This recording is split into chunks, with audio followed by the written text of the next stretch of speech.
ঝাল ঝাল কাঁচামরিচ দিয়েই ভিডিওটা শুরু করলাম আজকে। হ্যালো এভরিওয়ান, কেমন আছে সবাই? এখন হলো দুপুর হয়ে গেছে। বাপি হেমায়তপুর গিয়েছিল, হেমায়তপুর থেকেই বাজার করে নিয়ে এসেছে কাঁচামরিচ, কাঁচা কলা, বেগুন, লেবু, বড় একটা শসা, তারপর বটবটি, কহি, ঝিঙ্গে আর আম টক খাওয়ার জন্য। ভালোই বড় বড় সাইজের আম ছিল। ওখানে না অনেক ভালো ভালো জিনিস পাওয়া যায় আর অনেক দাম কম, গ্রাম এলাকা তো, তাই বাপি যখনই হেমায়তপুর যায় ওখান থেকেই বাজার করে নিয়ে আসে। কাঁচামরিচও শেষ হয়ে গেছিলো, কাঁচামরিচও এনেছে। আর আজকে দুপুরে রান্না করেছি এই যে পাঙ্গাস মাছ, পোয়া মাছ, কলমি শাক আর হলো বাটা, কচু বাটা। আর কিষানও দেখেন ডেকটা কোথায় সরিয়ে এনেছে, ফ্রিজের ওখান থেকে এনে যে উকি মারতেছে ঠাম্মিরে।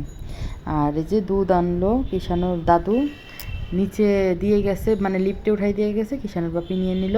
আমি আনতে গেছি, দেখি কিষানও উপরে ওঠা শুরু করে দিছে। তাই ওকে বললাম তুমি দুধটা নাও, আমি ওকে একটু দেখি। আবার পড়ে গেলে এই যে ও দুধটা ভরে রাখলো ফ্রিজে। আর এদিকে এলো আগের অলক্লারটা ছিঁড়ে গেছে, মানে ছিঁড়ে যায় নাই, ফেটে গেছে। তার জন্য আরেকটা নতুন অলক্লাত আনছে। তা ভাবছি পেতে নিই। বিছনা চাদরটাও তুলে ফেলে তারপর ভাবছি নতুন একটা বিছনা চাদর দিয়ে পেটে নিব।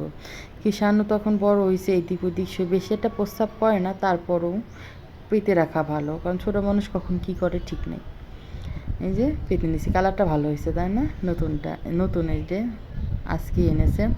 বিকালবেলা ঘরটা সরে নিই, কারণ অনেক ময়লা হয়েছে ঘর, ভালো করে সরে নিচ্ছে। দেখেন 12টার সময় যে কাজের দিদা সরে মুছে দিয়ে গেছে বোঝাই যায় না, আবার সরতে বইছি আমি, কত ময়লা হয়েছে।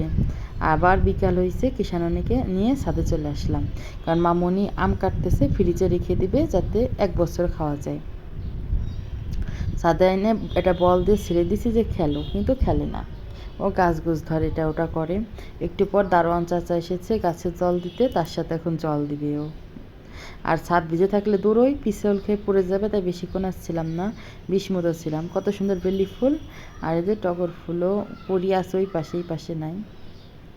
আর কত অনেক ধরনেরই ফুল আছে ছাদে, আমি নামও জানি না অনেকগুলার। এই যে এই দিনের বেলায় না এখন চাঁদ উঠে যায় এর অবস্থা। এই যে জল দিচ্ছে দারোয়ান চাচা, ওই যে কিষানও সাথে আছে। ছাদ থেকে এসে গা ধুয়ে নিলাম, আমিও ধুয়েছি, কিষানকেও ধোয়াই দিছি। আর আকাশ মানে অন্ধকার, সন্ধ্যা লেগে গেছে, বৃষ্টি আর হয়নি। মামনি সন্ধ্যা দিচ্ছে, আমি ভাবলাম যাই, কহি মামনি কেটে রাখছে, সিদ্ধ করে রাখি। এই যে সিদ্ধ বসিয়ে দিয়ে লুডুস রান্না করব, তার জন্য কেটে নিব। আমি কেটে কুটে দিব, কিষানের বাপি রান্না করবে। গাজর ছিল সেদিনকে, যে রান্না করেছিলাম ভেজিটেবল চাইনিজ, গাজর একটা ছিল, তা ভাবছি যাই দিয়ে দিই। গাজর, তারপর একটু আলু দিছি, পেঁয়াজ। আর এটা সেদিনকে চক থেকে কিনে নিয়ে এসেছে, চকে গেছিল, এরকম 1 কেজি আছে এখানে, আর মশলাও আলাদা কিনতে পাওয়া যায়। তাই এই যে কিনে নিয়ে আইছে। এখানে মামনি আর আমি মিলে পূজার বাসন করে ধুয়ে নিলাম, কারণ আজকে বুধবার ছিল।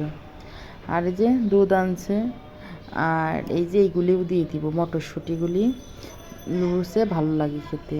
অতগুলি দিব না, অল্প দেবো, বেশি দিলেও ভালো লাগে না, অল্প দিতে হবে।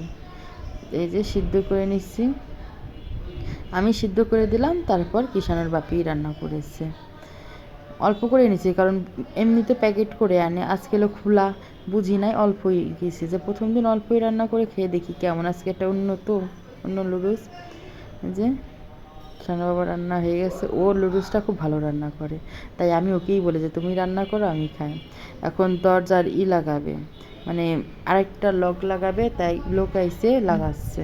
আর কিষান ওখানে দাঁড়ানো। ভিডিওটি ভালো লাগলে লাইক কমেন্ট শেয়ার করে দিবেন। সবাই ভালো থাকবেন, টাটা।